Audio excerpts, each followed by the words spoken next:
do Facilitando a Medicina, tudo bom com vocês? Eu sou Cleverson Delvec e a gente vai para mais uma aula referente à virologia. Então, se você quiser receber mais videoaulas, se inscreve no canal e deixa o seu joinha e vamos ao que interessa. Hoje nós vamos falar um pouquinho do parvovírus. Esse que seria mais um vírus dessa série da playlist que a gente está fazendo. Então, o que a gente pode falar do parvovírus? Primeiro, que ele também vai ser um patógeno ao ser humano. O que é isso? Ele vai causar algumas enfermidades quando a gente entrar em contato com ele. Então, parvovírus é causador de enfermidades no ser humano, é um patógeno. Ele que pertence à família Parvoviridae. Seria essa família que ele vai pertencer, esse parvovírus. Agora, o que a gente pode falar das características estruturais dele? Primeiro, que ele vai ter uma forma icosaédrica. Além disso, ele apresenta o seu capsídeo. Relembrando, o que é um capsídeo? É aquela estrutura do vírus que vai estar englobando o seu material genético. Ele vai estar ali envolvendo o genoma desse vírus. Agora, o que tem de especial nesse capsídeo desse parvovírus? Primeiro, que ele vai apresentar algumas proteínas nesse capsídeo, como a proteína VP1 e VP2. E elas são importantes porque elas induzem uma resposta imunológica do hospedeiro. Ou seja, quando esse parvovírus entra em contato com o hospedeiro, ele vai induzir, essas proteínas vão induzir uma ativação do sistema imunológico desse hospedeiro. Então, basicamente, seria essas estruturas. Agora, a gente pode ainda lembrar que esse parvovírus ele não é envelopado, ou seja, ele não possui aquele envelope viral. Lembrando que nos vídeos passados a gente falou que o envelope é uma estrutura viral, porém que não é ali obrigatoriamente, não vai ser todos os vírus que vão ter, uma estrutura facultativa. E nesse caso, o parvovírus não possui o envelope. Outra característica estrutural desse vírus, basicamente, vai ser o seu genoma realmente. Seria formado por DNA. Seria um DNA de fita simples, mas seria o material genético desse vírus. Agora, outro ponto que a gente tem que ressaltar aqui seria realmente a resistência desse vírus a determinadas circunstâncias. Como assim? Esse vírus ele apresenta aí uma resistência ao pH, uma ampla variação de pH. Esse parvovírus ele consegue resistir, cerca ali de 3 até 10 a variação de pH. É um espectro até bem grande. Agora, ele também consegue resistir a algumas temperaturas, por exemplo, até ali 60 graus Celsius. Porém, o parvovírus pode ser destruído por agentes oxidantes. Então, seria aí essas estruturas, essas características que a gente pode ressaltar desse parvovírus. Então, a gente falou de algumas estruturas do parvovírus. Porém, como que ele consegue adentrar a uma célula? Primeiro, é muito simples. Esse parvovírus está no ambiente. Ele está ali no ambiente e tudo mais. E ele vai e encontra uma célula pela qual ele vai ter afinidade e vai entrar em contato. A célula hospedeira. Claramente, ele entra em contato e ocorre o que a gente chama de adsorção. O que é isso? Exatamente quando as proteínas da membrana desse vírus entram em contato com os receptores da membrana celular que está ali nessa célula hospedeira. O que acontece?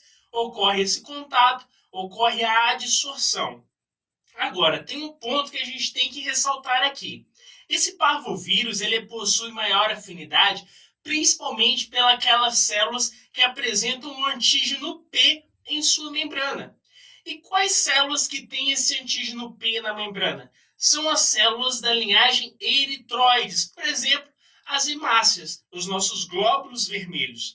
Então, esse parvovírus ele tem maior afinidade por essas células. Então, beleza, a gente já sabe que ele tem tropismo por essas células. O que é tropismo? Maior afinidade por essas células. Então, ele entra em contato E, posteriormente, ele vai penetrar nessa célula. E como que ele faz isso? Isso pode acontecer por endocitose. Ele vai ser endocitado, ocorre todo aquele processo da formação do fagolisossomo e ele entra ali na célula. Porém, esse parvovírus ele consegue se ludibriar ali e sair exatamente desse fagolisossomo. Ele sai do fagolisossomo, cai no citosol dessa célula hospedeira e após cair no citosol, basicamente ele vai liberar o seu material genético, esse DNA que a gente falou. E aí, a partir desse momento, ele vai buscar o núcleo. Por quê? Porque ele busca o núcleo? Porque ele quer aí realmente multiplicar ou replicar o seu DNA. Ele consegue replicar o seu DNA lá no núcleo dessa célula hospedeira a partir do seu DNA polimerase. Ele faz aí a sua replicação, vai fazer transcrição, vai também fazer tradução de proteínas, como a proteína VP1, VP2, VP3, e após todo esse aparato aí, ele conseguir replicar, formar proteínas, ele vai começar a montar esse vírus, ele começa aí a juntar essas partículas virais e posteriormente, após montar o vírus, ele sai da célula e essa célula claramente vai sofrer a lisa, ela vai acabar morrendo. Então, de forma bem resumida, é assim que acontece. Agora, como ocorre a patogênese desse vírus? Como ele é transmitido? É muito simples, é o que a gente vê aí comumente a forma de transmissão viral. Por exemplo, eu estou aqui doente, eu estou com parvovírus, eu vou lá e ó, né? Eu tossi aqui. E essa tosse, ou por meio do espirro, eu acabo soltando no ambiente partículas virais, gotículas com partículas virais. E essas partículas virais podem chegar até você aí, e você acabar inalando e adquirindo o parvovírus. Ou pode aí ficar na roupa de uma pessoa, pode pegar num corrimão, ficar num corrimão ali, por exemplo, de um metrô que passa muitas pessoas com a mão ali. E tudo isso vai favorecer o quê? A transmissão desse vírus, a patogênese dele. Agora, a gente falou da transmissão horizontal, pessoa-pessoa. Agora, existe também a transmissão vertical. O que é isso? Seria exatamente da mãe para o feto. E aí existem algumas manifestações clínicas que a gente vai falar mais na frente aí no vídeo. Então, basicamente, seriam essas as formas de transmissão. Porém, exatamente, transmitiu. E agora, o que vai acontecer? Quando esse vírus ele é transmitido, claramente ele acaba aí chegando ali ao nosso trato respiratório na porção superior ou até na cavidade nasal. Ali ele começa a se replicar, vai começar a replicar e vai buscar aonde? O nosso sangue. Ele busca o sangue porque ele tem tropismo por quem? Pelas células eritroides, da linhagem eritroide que a gente falou lá no início. Então, um ponto que a gente deve saber, no 8º dia após a infecção desse vírus, ocorre o pico virêmico. O que é isso? O que é pico virêmico? É ali que começa a replicar muito vírus. O vírus vai se replicar ao máximo no 8º dia. E, obviamente, o nosso sistema imunológico vai perceber isso e vai começar a reagir. E é aí que começam as manifestações clínicas. A partir do 10º dia de infecção, o corpo vai começar a produzir a IgM. O que é IgM? Imunoglobulina M. E a partir do dia ali, basicamente o dia 15 ou 14º dia, surge a IgG, a imunoglobulina G. E junto com a IgM, essas duas vão lutar para tentar expulsar esse vírus ou destruí-lo. Então, basicamente, vai ocorrer uma reação do nosso sistema imunológico, as células de defesa, com citocinas e tudo mais, e aí vem os quadros clínicos, as manifestações clínicas.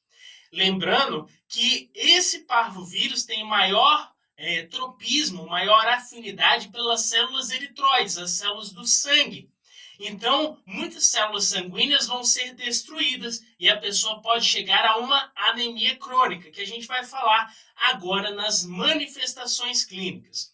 Então, já que a gente falou de manifestações clínicas, quais seriam elas? Primeiro, seria um eritema infeccioso, acompanhado também ali com algum problema de febre alta, a pessoa tem mialgia, cefaleia, então tudo isso seria acompanhado. Agora a gente tem que destacar que quando surge IgM e IgG, essa pessoa vai apresentar um eritema na região da face. Então, basicamente, seria essas características. Agora, além desse eritema infeccioso, a gente pode citar ainda que a pessoa vai ter artrites. Então, principalmente mulheres, olha só, majoritariamente as mulheres vão manifestar artrites frente a esse parvovírus, a esse problema, essa inflamação.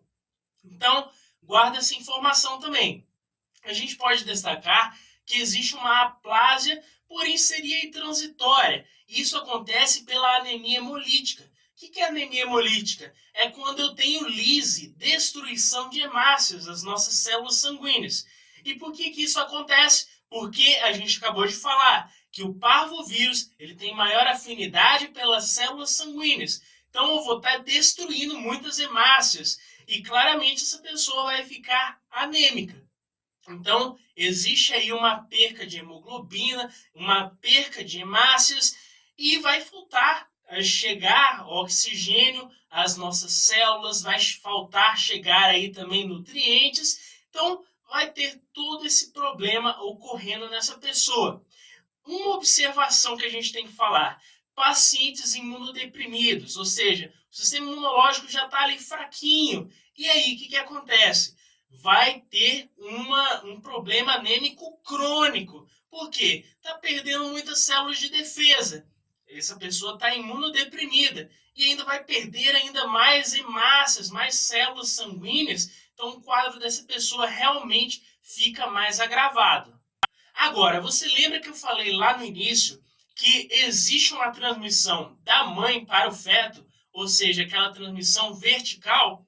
Pois é, existe ainda um quadro clínico, uma manifestação clínica, realmente nas gestantes, ali na formação do feto, que é a hidrópsia fetal. O que é isso? É quando ocorre uma má distribuição de líquido no feto.